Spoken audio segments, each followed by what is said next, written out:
Knock, knock. Hello? Is anybody in there?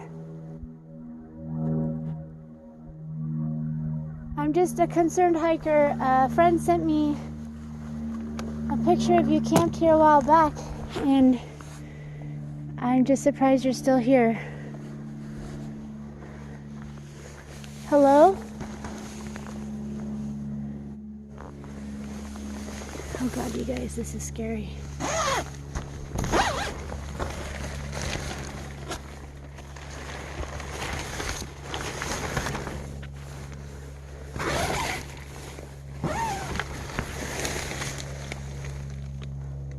There's nothing in here.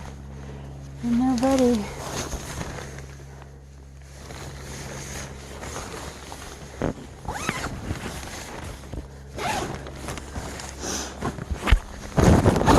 I think I'm gonna have to report this. So, you guys don't know what's going on right now. But, Bambi sent me a picture of this when she went through here weeks before me. And as I realized walking past, she said she lectured the person. I don't know if she really did or not, for posting underneath this tree. This has been here a while. And who just leaves their tent? Quick hiker, ultimate light. There's someone's around here. There is a missing hiker. Hello?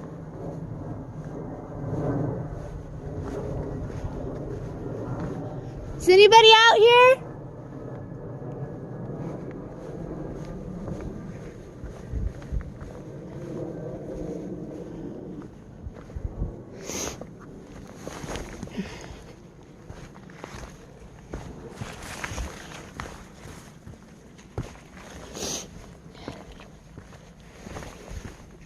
There's 2 air mattresses in there. That'd be like 2 people.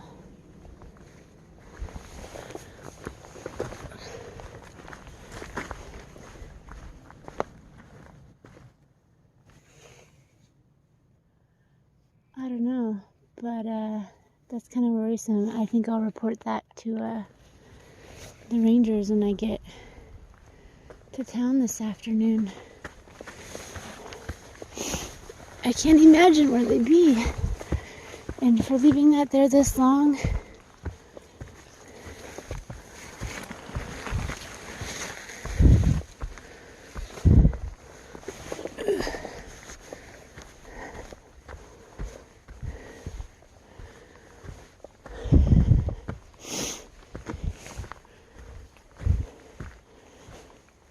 Oh boy.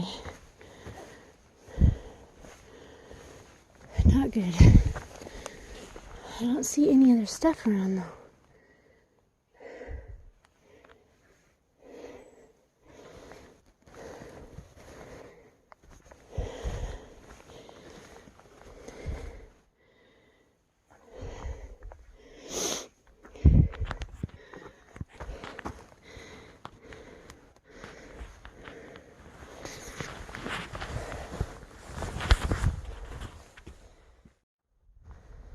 You know, I wonder if they went down this trail and got hurt. Oh man, this is not good. Well, it's literally been weeks now, so I'm just gonna hustle my butt to town and make a few phone calls, and maybe they can send some rescue crews out here or people to look around. I don't really know.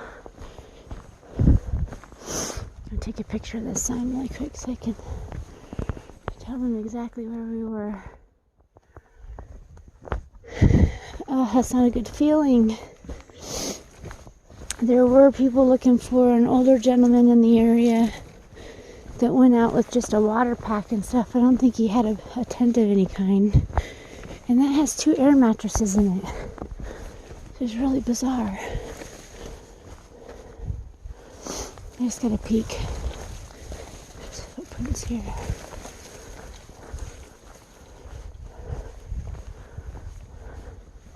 Hello? This is starting to feel like a horror movie. There's a book doing in a tree.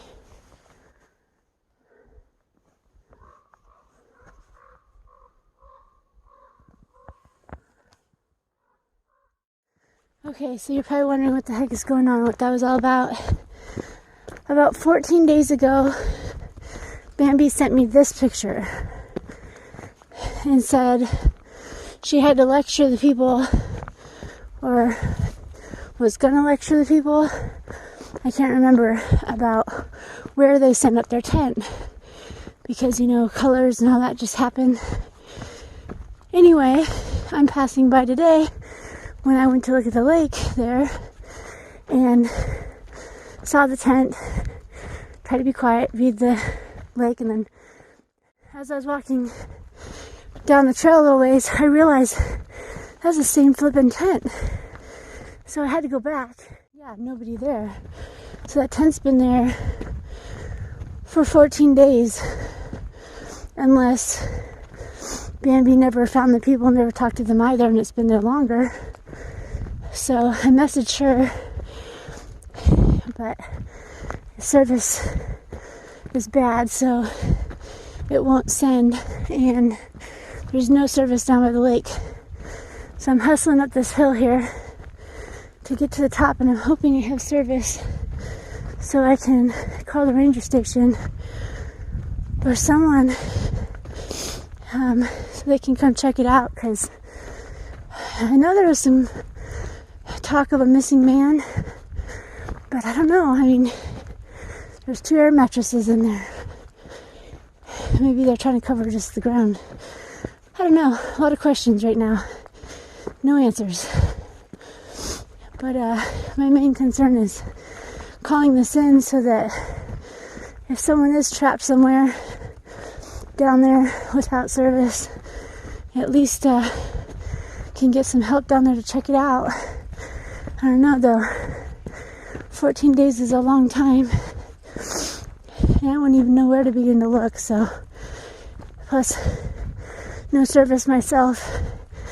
And if that side trail was dangerous, who's to say what happened to them couldn't happen to me.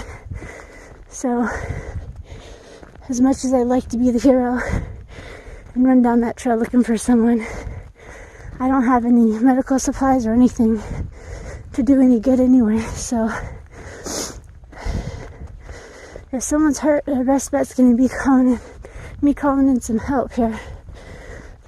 Whew. So, I'll let you all know what happens and if there's any story behind this. Alright, so that took a while.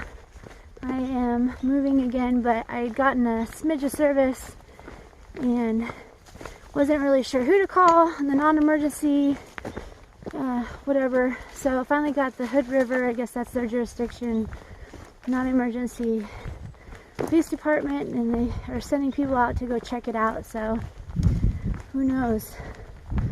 But definitely kind of strange.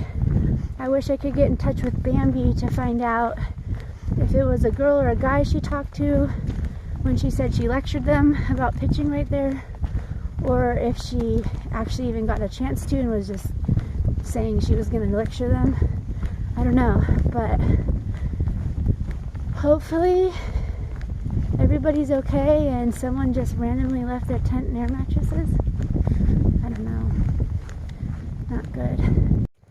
Alright, so I got a little more information only because I'm an idiot and didn't fully read my text messages from Bambi before I called them, but I just made a second phone call to non-emergency because Bambi did mention that it was a male she talked to. She referred to the person as a him, and that he was a weekend hiker, so she did in fact talk to him. And so if he was just weekend hiking and camping, that was 14 days ago. So I don't know, but I called that in to the police department also. So as a thru-hiker, I feel like one of the things that we do for each other big time is look out for each other. So even if he's not a thru-hiker, he's one of us, he's a hiker. We gotta make sure this dude's okay. Maybe just got too wasted and left his tent. Who knows? Maybe peed the bed in it and left it. I don't know. Thinking of scenarios that would be why he left his tent with his air mattresses in there. Who knows? Alright, well, so that's all for the moment.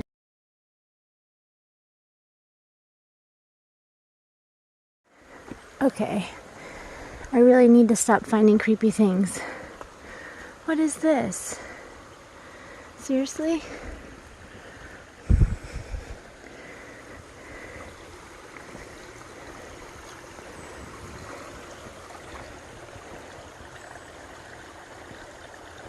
I don't understand.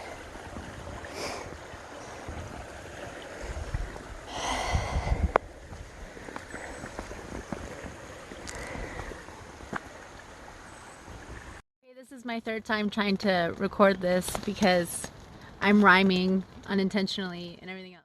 But you've got to hear the story of IBTAT in the laundromat. Okay. So, really strange occurrences, finding these abandoned tents and everything these past few days. Trying to shine a little light on it and find more information, and haven't really had much success, but adding some extra little elements to the story.